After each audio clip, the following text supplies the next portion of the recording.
donde dibujamos la línea que separa a un film de otro, cómo dictaminamos lo que es apropiado o no para las audiencias. Lo que hoy en día parece sentido común, no siempre lo fue. En esta ocasión exploraremos la accidentada historia de la censura en Hollywood y el sistema de clasificación actual. El cine es una forma de arte que nace a partir de la revolución industrial, pero también trajo consigo muchos cambios a nivel social, los cuales eventualmente se verían reflejados en las películas. Hollywood es el principal exportador de material fílmico a nivel mundial, por lo que analizaremos la censura desde su punto de origen en los Estados Unidos de América.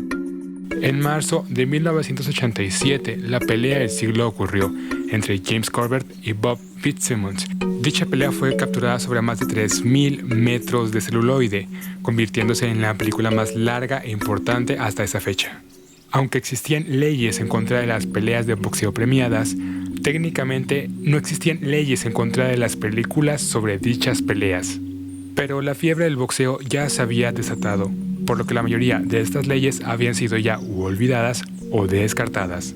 Luego, en 1907, Chicago, el segundo mercado más grande de films en la época, le dio el poder a las autoridades policiales de regular así como censurar cines y películas con el criterio basado en bases morales, convirtiéndose en una de las primeras municipalidades en ejercer censura sobre material fílmico. Un año después, en Nueva York, ocurre lo mismo. Las películas estaban siendo golpeadas donde más les dolía, en la taquilla, y algo tenía que hacerse. Una de las pocas organizaciones que no veían a las películas como algo malo ofreció una solución. Juntaron diferentes grupos civiles, tanto morales como religiosos, para formar una organización llamada el Comité de Censura Cinematográfica del Estado de Nueva York. Este panel revisaría y recomendaría cortes en las películas, cobrando una pequeña comisión por ello. Por un tiempo esto bastó para mantener la censura del gobierno fuera de Hollywood, pero esta llegó a tal grado que muchos estados tuvieron que crear también sus propias organizaciones de censura. Los estudios reclamaron su derecho sobre la primera enmienda ante el Senado americano, pero la Corte Suprema lo rechazó y declaró: la exhibición de películas es un negocio puro y simple, originado y conducido por ganancias. No será tomado como parte de la prensa de un país u órgano de opinión pública. Con esta decisión de 1915, las películas legalmente no eran consideradas libre expresión, brindándoles al gobierno herramientas para censurar y regularizar films. Hollywood, al comienzo de los años 20, estuvo plagado de excesos y escándalos, por lo que la prensa amarillista se pagoneaba publicando este frenesí. Era necesario que alguien viniera y limpiara el buen nombre de esta industria, ya que en el Congreso se acumulaban decenas de iniciativas de leyes con regulaciones aún más estrictas. Pero la censura de Washington era la última cosa que Hollywood deseaba, por lo que se juntaron a los más grandes estudios y se formó la MPPDA, colocando bajo cargo al señor William H. Hayes.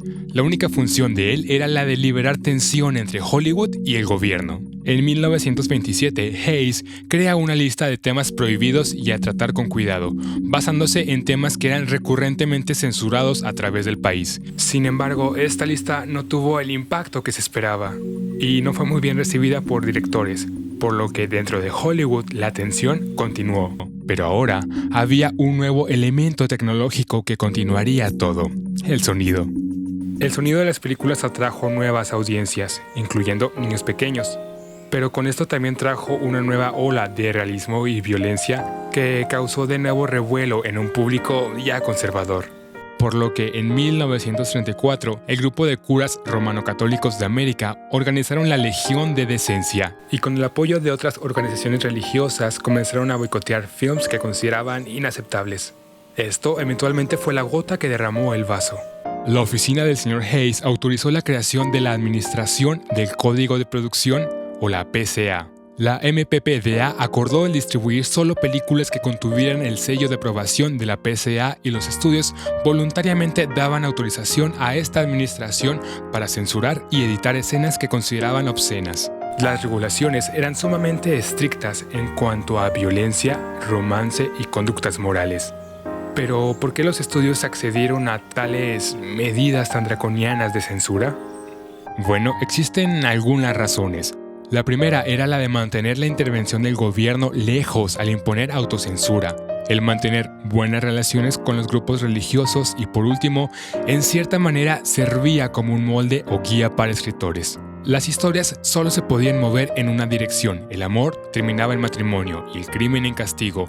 Era un método eficiente para permitirle a los estudios manufacturar tantas películas como pudieran. Para comienzos de los años 40, el código enfrentaría algunos obstáculos, el primero siendo el señor Howard Hughes, director que desafió a la MPPDA al dirigir la película El Forajido, film que mostraba explícitamente la fisonomía voluptuosa de Jane Russell, generándole así problemas con la exhibición del film. Hughes se ve forzado a retrasar la exhibición hasta 1946, que logró un acuerdo de distribución sin el sello de la MPAA y que al final resultó ser un gran éxito de taquilla.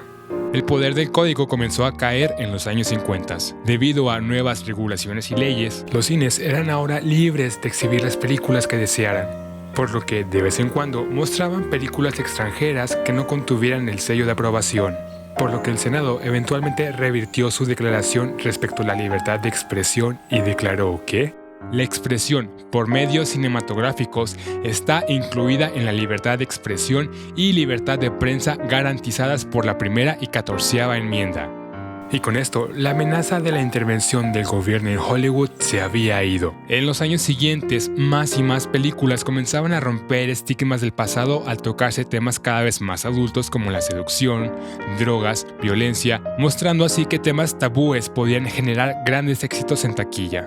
Para 1966, la MPAA comenzó a desechar su viejo código en favor de un nuevo sistema de clasificación. En 1968, la MPAA creó un nuevo sistema de clasificación consistente en 4 categorías: G para audiencias generales, M para audiencias maduras, R restringido a mayores de 16 con adultos y X solo para adultos. Confusiones respecto a la clasificación M generaron un cambio hacia GP, audiencias generales con supervisión de un adulto, y después se convirtió en nuestro actual PG. Amenaza Roja sostiene el título de ser la primera película PG-13 que se haya lanzado. PG-13 surge a mediados de los 80s como un punto medio entre PG y R, debido a escándalos generados por películas como Indiana Jones y el Templo de la Perdición, Poltergeist y Los Gremlins, todos recibiendo una clasificación PG a pesar de contener escenas un tanto fuertes. La clasificación X realmente nunca fue usada por la MPAA, ya que los mismos directores podían clasificar sus películas bajo esta categoría. A pesar de todo, el sistema actual de clasificación no se libra de controversias, ya que existen muchos secretos, muchas decisiones arbitrarias también con respecto a qué separa un film de una categoría a otra. Sin mencionar que también existe una silenciosa censura económica, ya que muchos distribuidores y comercios se rehúsan a vender películas NC-17. El objetivo del sistema de clasificación es el de informar a los padres respecto al contenido de un film, y mucha de esa información está actualmente ampliamente disponible, muchas veces aún más a fondo de lo que el sistema de clasificación podría lograr. Algunos dirían que los films de antes eran más aterradores o más sensuales bajo la censura del código de producción, debido a que no hay nada más aterrador o sorprendente que la propia imaginación y la anticipación pueden lograr. Y quizás haya algo de verdad en eso. Sin embargo, la elección entre libertad y censura es que la libertad de expresión siempre es la única opción sostenible.